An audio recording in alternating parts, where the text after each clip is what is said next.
All right, thanks for joining us on this webinar about operational resilience. I am David Highborn, Solution Sales Director at ServiceNow for Risk, Resilience and ESG.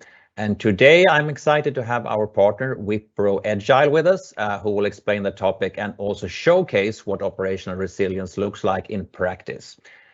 There has been a shift in the market away from traditional risk management to ideas where we basically accept the disruption. It will happen. But instead focus on how we can be prepared to limit the consequences. So some companies talk about the minimal viable company, meaning to really start with the processes that just need to work in order to say we're open. So it's about top down rather than the old bottom up approach. So with that intro, I want to hand over to Brian Risman, Global Practice Lead for Wipro Edgile, and over to you, Brian. That's great, David. Thanks very much for joining us. Appreciate your partnership, both from yourself and ServiceNow. We're very much looking forward to discussion today on the topic of operational resiliency and how we can bring that to life with the ServiceNow solutions. So as a quick introduction, my name is Brian Risman. I look after the ServiceNow practice from a risk, resilience, and security perspective for both Wipro and Edgile globally. Joined by a few of my colleagues, we have Emil Gullers. Emil is a consulting partner based in the Nordics. I've known Emil for many years. We've been partnering together with a lot of clients on these journeys, if you will. And he's helping me support our European business right now as we're bringing a lot of these solutions to our clients throughout the region there. We have Rohit Goyal. Rohit's based in the UK. Many years of ServiceNow and other GRC technology experience, helping organizations get up and running with the people, process, and technology side. And he's our practice leader over in the UK and Europe. We also have Jay Dial, and Jay is a director here. And he looks after our global capability around risk, which includes the resiliency topics, leading a lot of our go-to-market efforts. So, gentlemen, thanks very much for being here today and looking forward to the discussion. Looking forward to the agenda. It seems to be a packed one. Thanks, Brian. Absolutely. No, we're looking forward to it. We're going to cover a couple level setting slides now with some introductions to make sure that we're on the same page. And, just to foreshadow, we have a demo, live demo that Jay's going to put us through as well, which will be really fantastic to bring some of these solutions to life. So with that, I think a lot of folks know about, Wipro and their, support of large organizations on a variety of capabilities, everything from strategy, from implementation, design, consulting, all the way to managed services. Particularly in the cyberspace, Wipro made an acquisition of a company that a few of us have come from called Edgile at the end of last year. So a group of cybersecurity professionals, really focusing on three areas. So the practice I look after, which is our risk, resiliency, and security practice, we made a decision about 4.5 years ago or so to move that entire business to go to market with ServiceNow. So we've really seen a lot of the evolution of clients and organizations investing on platforms like ServiceNow for these operational resiliency journeys. We'll talk a bit more about that shortly. It is worth mentioning that we do have two other complementary practices at Edgile, part of the broader Wipro capability. We have a large cloud security practice, which is largely wrapped around Microsoft. A few accolades there in that we've been named both their risk as well as their compliance integrator of the year in the past few years, which is really great for the team. We also are a large partner of SailPoint in the identity and access management space. And what's really great, and the reason I want to just point that out here is, all of these folks are partners with each other. And if you think about building resiliency around your technology and your processes, it's important to think about, your people. So think identity, think about your cloud infrastructure, think Microsoft and other solutions, and how can ServiceNow manage that? So oftentimes when we're building these programs, we're bringing all of these worlds together, with ServiceNow really being the center of the universe and the hub, if you will, to manage all the data in one place. A couple points on differentiation, and our partnership with ServiceNow here. So both Edgile and Wipro, we're an elite partner of ServiceNow. ServiceNow puts us through a whole program, if you will, to credentialize our capabilities.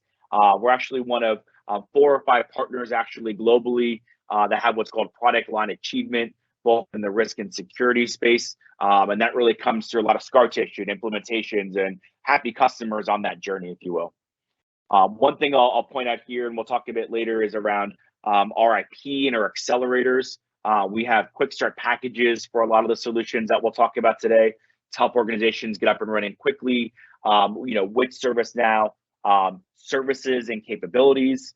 We have content as well. So if you think about all the laws, regulations, and frameworks that large multinational organizations need to comply with, we're managing a lot of those laws, over 700 globally. Actually, if you go to the ServiceNow store, store.servicenow.com, and type in the word Edgile, you'll see a lot of those content accelerator packages there. As you're also aware, ServiceNow is a platform, if you will, and the focus really is around better together and getting a single pane view of all the data in one place. So we might be talking about solutions today around business continuity management or vulnerability response or vendor risk, but they're part of a wider platform where service management is done and operations management and your CMDB. We appreciate what that looks like. We also want to make sure that we're bringing appropriate and relevant domain and industry expertise to the table. So, we have folks who are from some of the top engineering programs, worldwide, who can develop solutions and implement, but how can we put that practical industry and domain expertise lens on it? So, think ex-Big Four partners, think, industry CISOs, those are all part of the Wipro Edgile team, and we're able to bring that experience to the table. And really what we're able to do here now, being one joint team between Edgile and Wipro, is take the fantastic global reach and scale of Wipro, but bring that boutique, dedicated focus and style approach that we've been doing with Edgile for some times, really to have the best of both worlds as we partner with our clients. It's a bit of those value differentiators. From there, now we're going to move into some of the meat of the topic here as it relates to operational resiliency, and really talk about how we're building resilient supply chains. This has been a topic that I think has been facing a lot of us for, many years, obviously. I think we've all been personally impacted, I'm sure, with the pandemic and things like that, about seeing disruptions to the supply chain. So I think it's hit a bit closer to home, not only to ourselves, but to the organizations that we partner with. If we think about the program characteristics, if you will, that we need to be thinking about as we build those resilient supply chains, a few of the thoughts that we have here are, making sure that we're on the same page, that disruption and dislocation are the new normal. I think David mentioned that earlier. We need to start accepting that this is the way things are going to be, and will continue to be for a while, if not indefinitely. As part of that, though, I think it's really important that we maintain strong supplier relationships, that we are communicating and empowering those close to the action. That where it makes sense, we can standardize as much as possible so that things can be interchangeable, things can continue to run from a production perspective, and that we think about processes from a concurrent perspective, not necessarily a sequential perspective. And as I was, preparing for this, presentation and the webinar that we have today, I really thought about a flight actually I took yesterday. So I was flying to meet some of my team. Had about a 4-hour delay, if you will. So if you think right there, I kind of went into the day expecting disruption and dislocation. I think we've all traveled before and have experienced, what that can look like from a delay perspective. Good news is, though, is actually I knew about the delay very well in advance and didn't leave my home and sit at the airport for hours. So, they were able to communicate very proactively, with the consumer, me, this case, about that delay. When I was at the airport, actually, I saw the airplane boarder, to turn the plane in 20 minutes. So there was a lot of communication happening, if you will, between, the ground staff and the flight attendants and the pilots, to get us on our way as quickly as possible. As you imagine, they weren't doing things sequentially, while they're offloading the old passengers, they're actually putting bags on for the next flight. So a lot of concurrent processes were happening. And the one thing I thought about as well is that a lot of the airlines in the world, particularly this one that I was flying, they've made a conscious decision to actually standardize, with one aircraft manufacturer. So I think one of the strategies that airlines are using is let's be all Boeing or be all Airbus, so that when we do have disruptions, we're able to interchange parts and we have the right, people trained on those platforms, and that doesn't cause further disruption. So, as I kind of prepared for thinking about this conversation today, it's a very real situation that I think we all live in, as we work through building resiliency in our day-to-day lives. Now think about that for organizations, as they face, what's coming for us from an economy and go-to-market perspective. So with that, just some quick level setting there. I think the importance about how we think about recovering now is really about the data. And if we have access to the data being king, if you will, how can we then make sure that we're recovering as quickly as possible? So, we believe ServiceNow is a critical piece of being able to get access to that data in the right place. And with that, I'm going to turn it over to Rohit, who's going to take us through some additional thoughts here. Thanks, Brian. Indeed, data is the critical and the heart of any technology enablement in any organization. Data has got its own role to play. And when it comes to ServiceNow technology, we have different ways to retrieve data and share that data across different service lines, business lines, and whatnot. So some of these solutions or modules of ServiceNow, what we have listed down here, which will help organizations to be more resilient, are vendor risk management, business continuity management, strategic portfolio management, vulnerability response, and security incident response. Again, the list can go on and on. The critical element which we have to think of is the CMDB. That's where the asset repository resides, which is the critical information for any organization to rely on. When it comes to BCM, the biggest problem-solving aspect for you is, do I have the right processes in place? Do I know what services, what applications are these processes dependent on? In short, relationships. Is my service owner aware of all those things? When I deal with my vendors, do I know what kind of sanctions they are into? Hence, do I have the right integration with the third-party tools to pull that information around sanctions, around bribery, anti-corruptions, and whatnot? Similarly, when it comes to strategic portfolio management, or IRM for that matter, which is integrated risk management, do I have the right policies? Do I know what compliances, regulations, citations do I need to comply to? Do I have the right risk hierarchy or risk register defined? And do I know what compensating controls are helping me mitigate those risks to achieve my risk appetite across the firm? And last but not the least, the aggregated risk reports, control reports across those, pulling in data from your BCM application, from your vendor risk management, and all the different pillars of ServiceNow. So that's where data is really critical, and you can leverage the ServiceNow platform as a single source of truth to manage and maintain that data on a regular basis. Without the data, the biggest challenge for you is the retrieval of the data.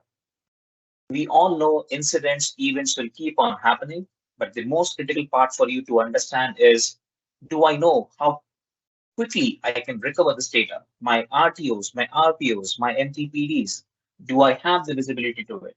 Do I have all the information to retrieve that information on time before it impacts my business reputation? Or do I have to have penalized on regulatory manner?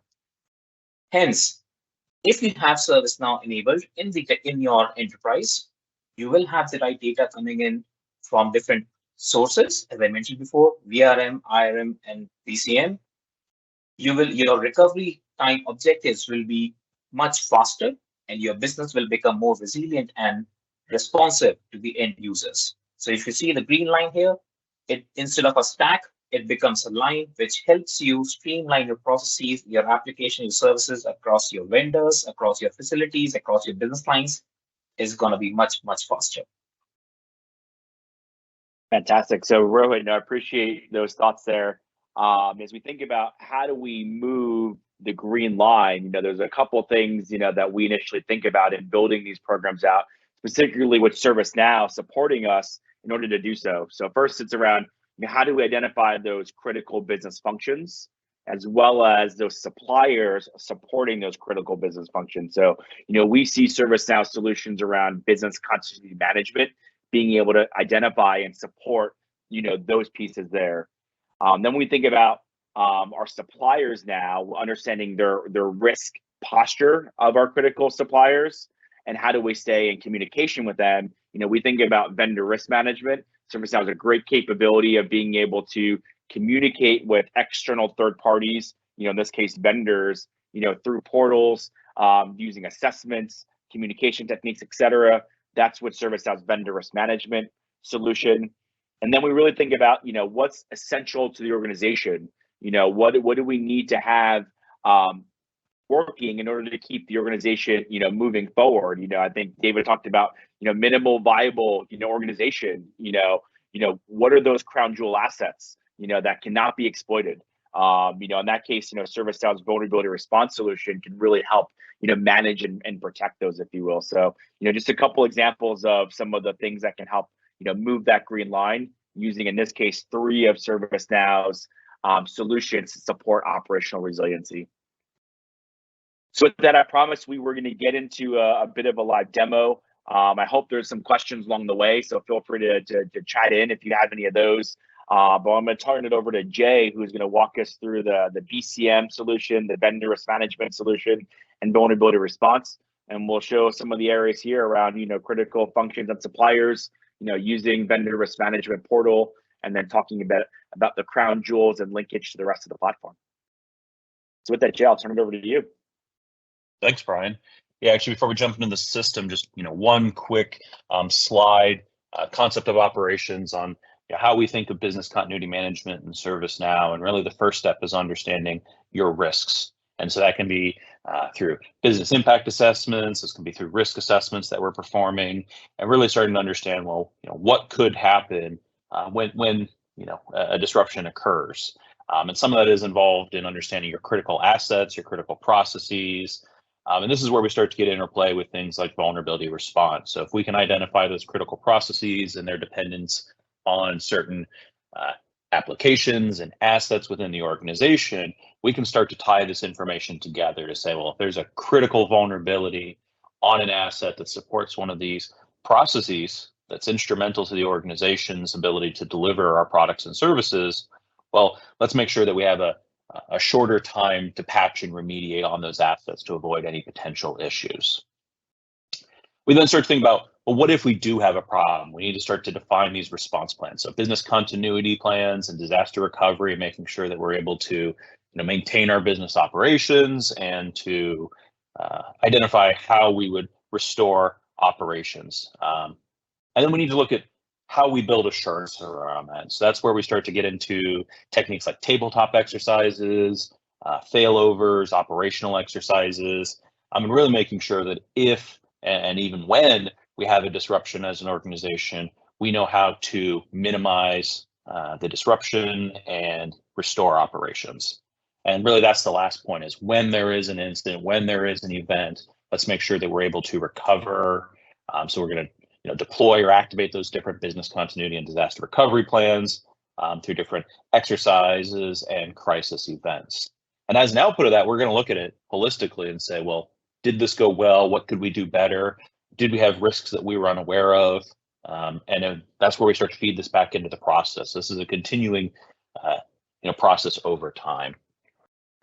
And with that, we're going to jump over into the system and show you a few elements. And the first is actually going to be around vendor risk management. So as many organizations experienced over the last couple of years, there's a lot of disruption in supply chain and from our service providers due to the global conditions. And so when we think of vendor risk management, we think of it in multiple lenses. One is, well, we're going to do business with this new vendor. Let's understand their financial viability. Let's understand their fourth parties. Let's understand who they are at a macro level.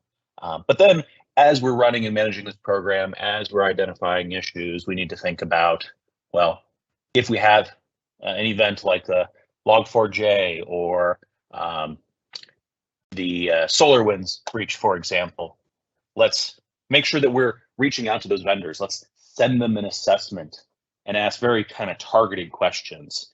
And so we can start to look at reports here and say, well, a number of vendors, populations, what are those risks as we understand them? But maybe these very high risks vendors are the ones that we're going to be in contact most frequently because they pose the most potential risk to the organization. We want to make sure that we're managing that as best as we can. And so if we're looking at a potential Log4j scenario, we can actually come up with a impact assessment that we want to send to the vendor. And this is an example of a very light touch assessment to just help us start to understand if they were subject to that vulnerability, Did they perform an assessment? Has patching occurred on those identified assets? Do they know if their third parties were impacted, which would be our fourth parties? And really starting to leverage this information to help give us a more resilient program. And so this is just an example. This is something that as a vendor risk management team, as a resiliency team, you would have the ability to come in and define these questionnaires, send them out to your vendors. Jay, we have a Jay, just question. a real quick point here. Oh, Emil, please jump in. Yeah, we have a question from the audience here about, says, when you talk about vendor risk management or third-party risk, what about supply chain risk? Do we cover that as all?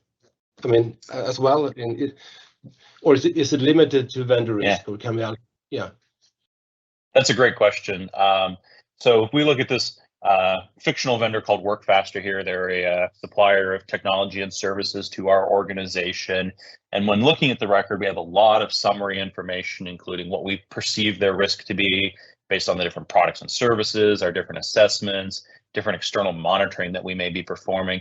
But we can also keep track of their downstream suppliers, our fourth parties. So if there is a potential issue, something like SolarWinds, having that information up front helps lessen the time for us to respond and say, well, there may have been an issue given the relationship there. And so this is another way that we can start to look more at the supply chain and say, well, if we're in a manufacturing organization, for example, and their supplier of a component for a piece that we purchase from them for our ultimate end product, well, we need to know if there's a potential issue coming sooner rather than later so that we can look at alternative suppliers, we can look at relocating some of those so that we don't have a larger impact should an event occur.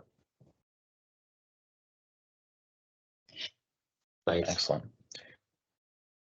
So that's kind of how we think of it from a vendor perspective. Oh, please. Kind of two things I wanted to follow up on there that you made me think of. So, one is, I think what we're showing here, ServiceNow's vendor risk management solution, which is great about assessing, your third or your end parties, if you will.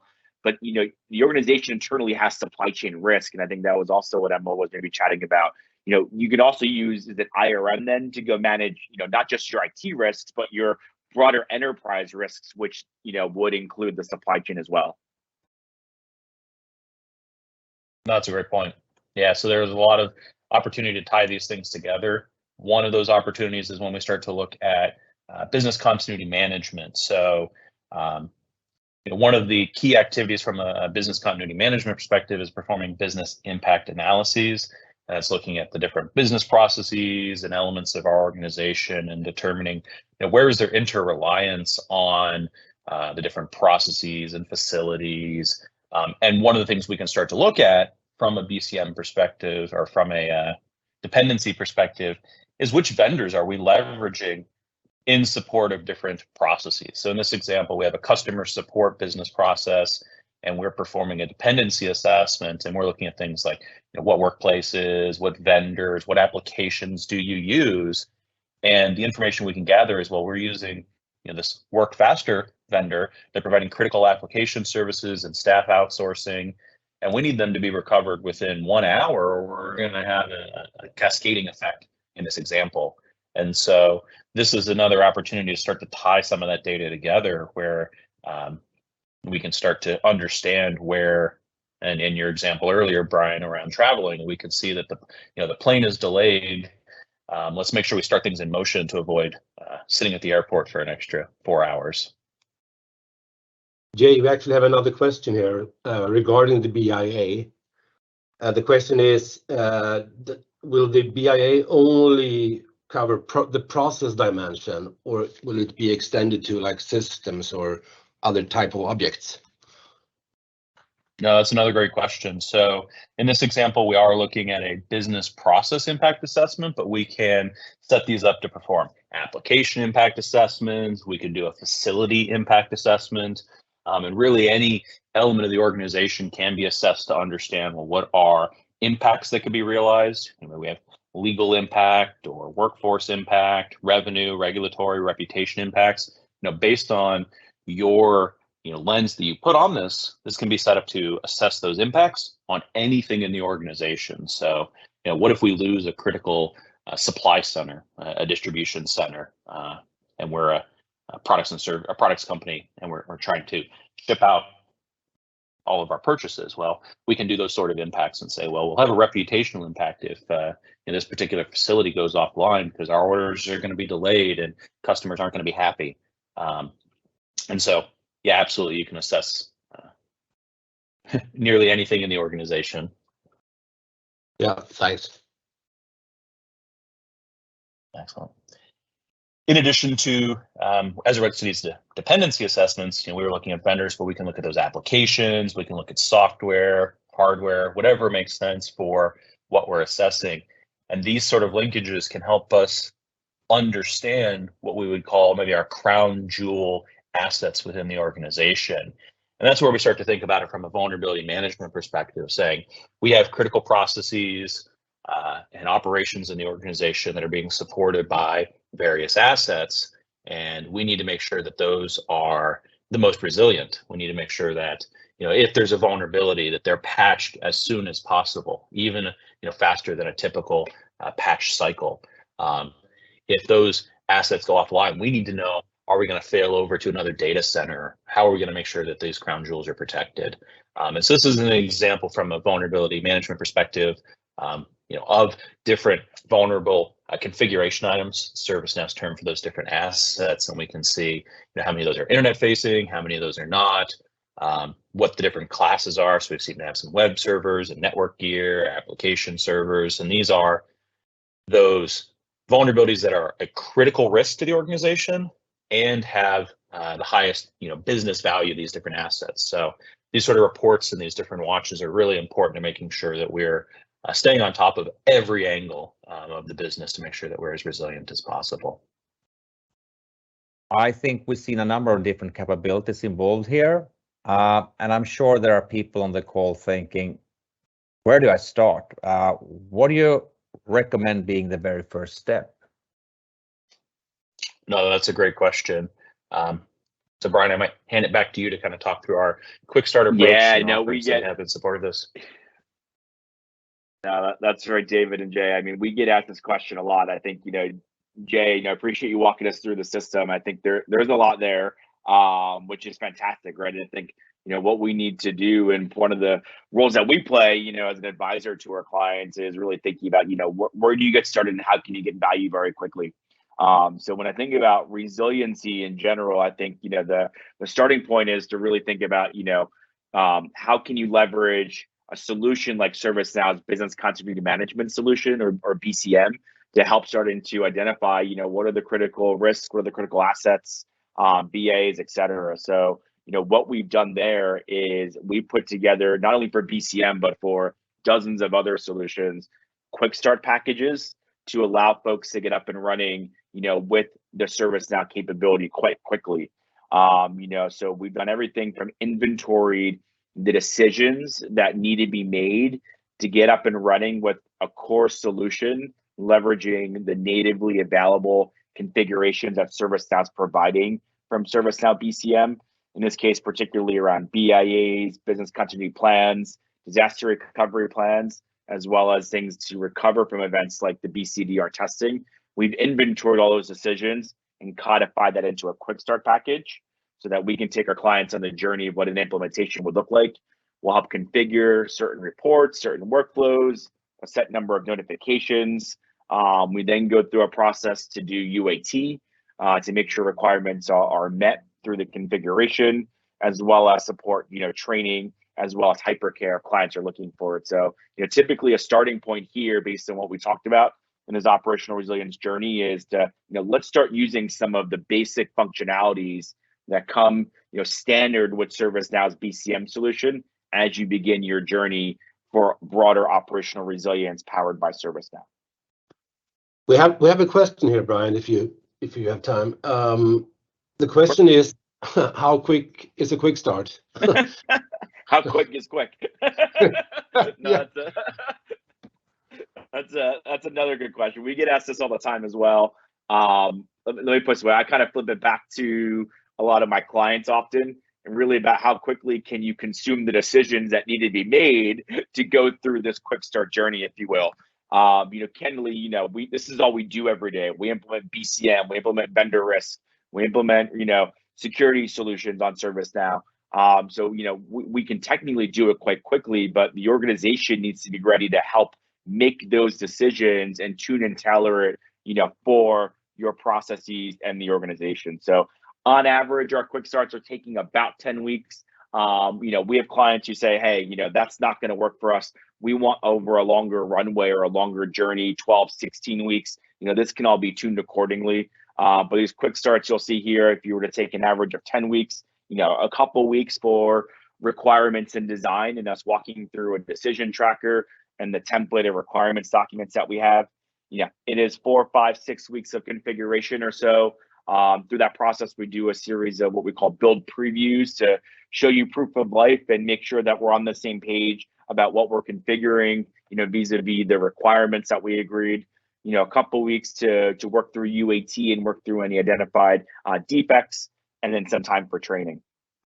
You also see here as well, we put in the minimum estimated time, if you will, from an organization, because we know there's many competing priorities, many projects going on and things like that. This is the minimum time that we'd be looking for from various business stakeholders and the platform team. And I want to just re-acknowledge that, the quick, we use an 80-20 rule, with these quick starts, is that, this is for those who want to go on a ServiceNow leading practice journey with the BCM solution. If a client comes to me with 50 pages of requirements for their BCM or resiliency program, we would need to go understand, is the quick start the best starting point for them? Is it a scoped implementation? Our recommendation though is really, let's start with the quick start, 10, 12 weeks, get up and running. And then let's come back and have a conversation about what else needs to be there to further enhance that capability and the processes and the workflows and the reports, after you have a chance to start using it. So, we have these BCM, these quick starts for BCM as well as a variety of other solutions.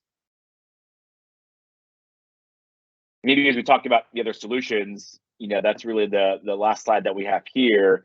And that's really talking about, with the right data, we're building a broad operation resiliency program through a series of capabilities. And this is our view of how we can tie this all together. So there's a lot of boxes here, a lot of colors. I think, we'll give you all some time to dissect this.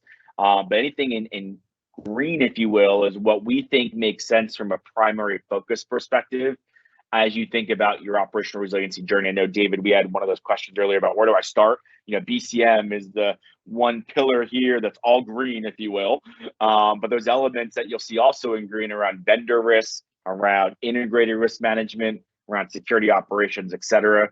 That middle layer, the business org, IT operating environment, I think those were, Jay, you were talking about the BIAs before, like what are we doing those BIAs against? Is it just a process? Is it an application? Is it software? I think, Emma, we had a question on that as well. That's what that's trying to depict here.